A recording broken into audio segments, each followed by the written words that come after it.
कर रही थी और जब राघव अपने घर आता है तो रागिनी कहती है, आपको पता भी है कल तारीख क्या है? हाँ जानता हूँ, 16 है कल। क्यों, क्या हुआ? क्या हुआ? अरे आज मेरे बच्चे को स्कूल में सबके सामने फीस के लिए बुला गया है और एक आप है, आपको कुछ याद ही नहीं रहता। मुझे पैसे दे दीजिए, मैं कल के कल अपने बेटे की फीस भर दूंगी। आपको तो कुछ याद रहता ही नहीं। रागिनी की बात सुनकर राघव उसे पैसे दे देता है और अगले दिन रागिनी अपने बेटे की फीस भर देती है। रागिनी अपने कमरे में बैठकर आराम कर रही थी, तभी वहाँ उसकी देवरानी निशा आती है और अपनी जिठानी को इस तरह आराम करता देख कहती है, दीदी बाहर साड़ी वाला आया है, चलो ना चलकर देखते हैं, बहुत अच्छी अच्छी साड़ियाँ हैं। अच्छा ऐसा है, चलो चलकर देखते हैं। निशा की बात सुनकर रागिनी उसके साथ अपने घर के बाहर जाती है, जहाँ उसको सच में साड़ियाँ काफी पसंद आती हैं, पर उसके पास पैसे ना होने की वजह से वो साड़ी नहीं लेती। लेकिन निशा वो साड़ी ले लेती है और घर में जाने के बाद कहती है, क्या दीदी आपने वो साड़ी क्यों नहीं ली? कितनी अच्छी और सस्ती साड़ी थी और आपके ऊपर जचती भी थी बहुत। निशा एक्चुअली मेरे पास ना अभी पैसे नहीं है, इसलिए मैंने साड़ी नहीं ली। अब शाम को वो आएंगे तो उनसे पैसे लूंगी और फिर वो साड़ी खरीदूंगी। दीदी जेठ जी एक बिजनेसमैन है और आप उनकी वाइफ। एक बिजनेसमैन की बीवी होने के बाद भी आपके पास पैसे नहीं है? आप अपना खर्चा चलाती कैसे हो? चलो मान लिया कि आपको आज साड़ी लेनी थी, पैसे नहीं थे इसलिए आपने पैसे नहीं लिए, पर अगर भगवान न करे अगर घर में कोई इमरजेंसी हो तो आप किससे पैसे लोगी? हाँ निशा तुम बिल्कुल सही कह रही हो, पर मुझे ना कभी पैसों की जरूरत ही नहीं पड़ी। अरे जरूरत नहीं पड़ी तो क्या हुआ? आपको नहीं लगता कि आपके पास पैसे होने चाहिए? मुझे ही देख लो, भले ये शहर के बाहर रहते हो पर समय समय पर मुझे पैसे भेजते रहते। आप तो इस घर की बड़ी हैं, घर की जिम्मेदारी आपके सर पर है और भैया तो अक्सर बाहर रहते हैं। निशा की बात सही थी, अगर रागिनी उसको सही तरीके से लेती तो। शाम को जब राघव घर आता है तो रागिनी राघव से गुस्से में बात करती है, आ गए घर? हाथ मुंह धो लो, खाना लगा देती हूँ। रागिनी आज ऑफिस मीटिंग थी, मैं वहीं से खाकर आया हूँ। अरे वाह, ये सही है आपका, जब मन करे आप बाहर से खा लेते हो, पर एक मैं हूँ जो बाहर का खाना खाना तो क्या देखती तक नहीं हूँ। क्यों? क्योंकि मेरे पास पैसे ही नहीं रहते, कुछ भी लेना हो तो देवरानी से लेने पड़ते हैं।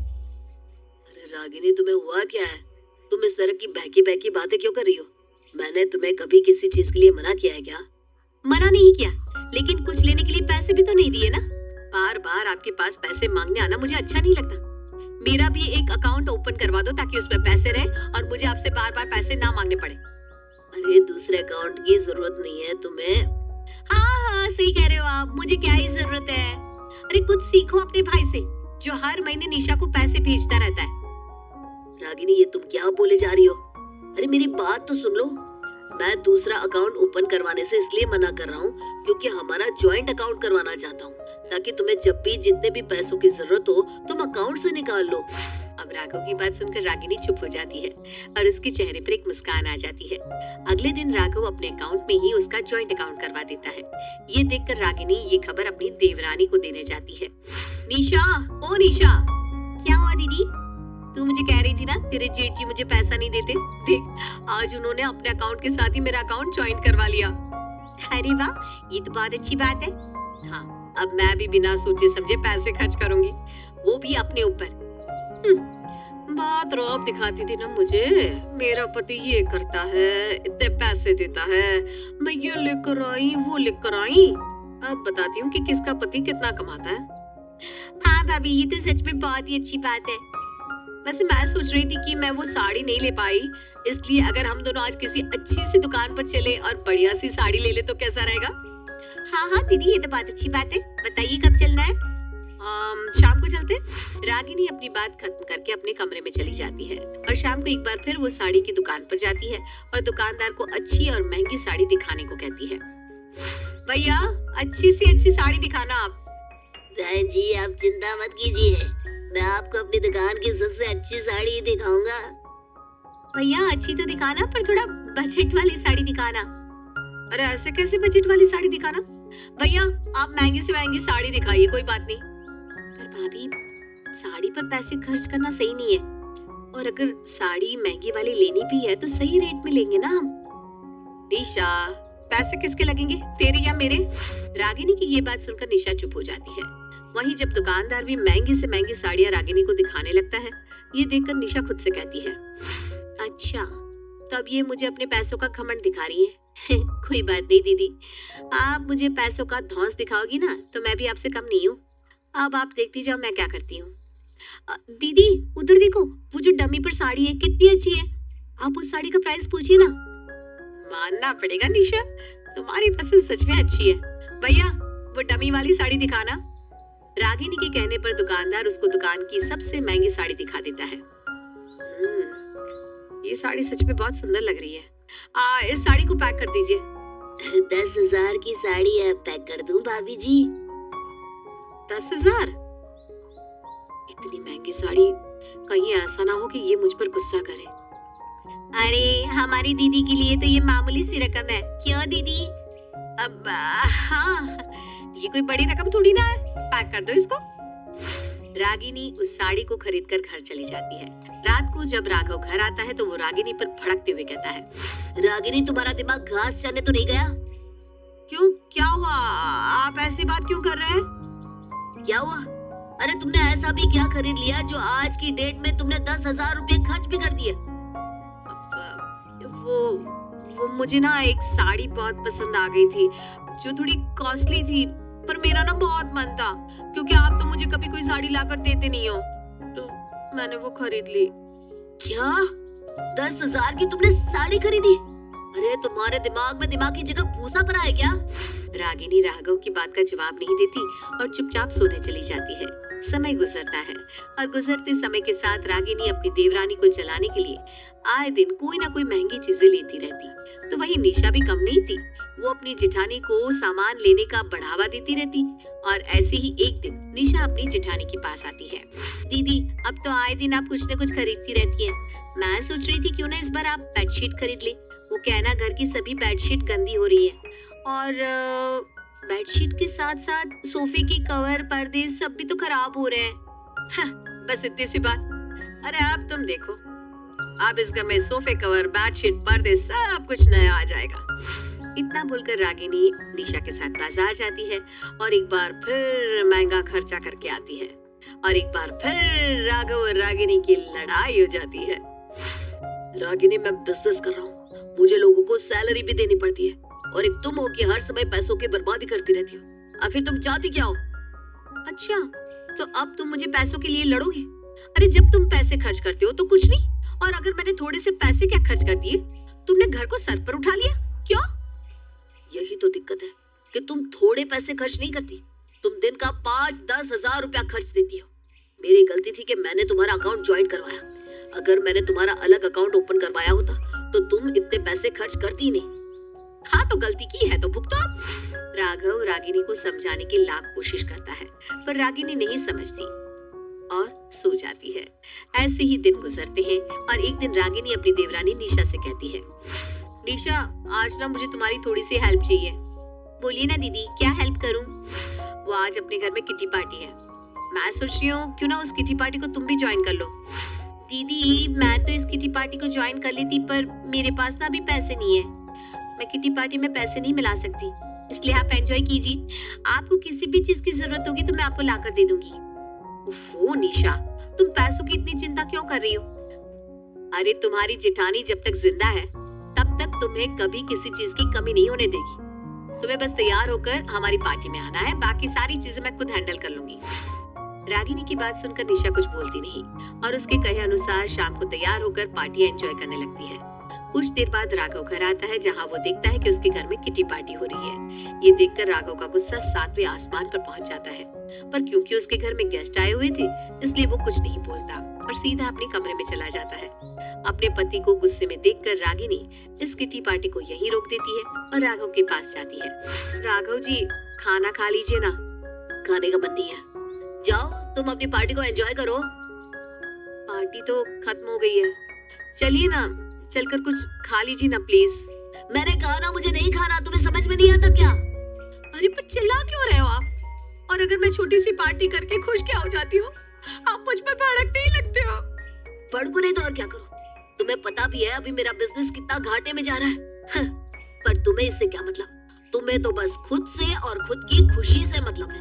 राघव अपनी बात बोलकर वहाँ से चला जाता है। इस तरह अब आए दिन राघव और रागिनी के बीच में कोई ना कोई कलेश होता ही रहता है। ऐसे ही एक दिन रागिनी हॉल में बैठी थी, तभी उसके दरवाजे पर किसी की दस्तक होती है। रागिनी दरवाजा खोलती है तो वो कुछ लोगों को खुद के सामने देखती है। जी, आप कौन? मैं मोहित मैडम, क्या मैं आपसे आधे घंटे के लिए बात कर सकता हूँ? जी कहिए। सबसे पहले मैं आपका नाम जानना चाहूंगा, क्या आप मुझे अपना नाम बता सकती हैं? साथ ही ये भी बताइएगा कि घर में आपके साथ कौन कौन रहता है? मैं रागिनी, मैं यहाँ अपनी देवरानी और पति के साथ रहती हूँ। नमस्कार रागिनी जी, मैं आपको बता दूं कि मैं पैसा फेंक तमाशा देख से आया हूँ। ये एक तरह का फंड है जो... फंड? मैंने अक्सर सुना है कि फंड में बहुत फायदा होता है। अब आप एक काम कीजिए ना, आप अंदर आ जाइए, उसके बाद अच्छे से समझाइए। रागिनी उन लोगों को अंदर बुला लेती है और अपनी देवरानी को आवाज लगाती है। निशा, निशा जरा 5-6 कप चाय तो रख देना। रागिनी की आवाज सुनकर निशा चाय लाती है और वहीं बैठ जाती है।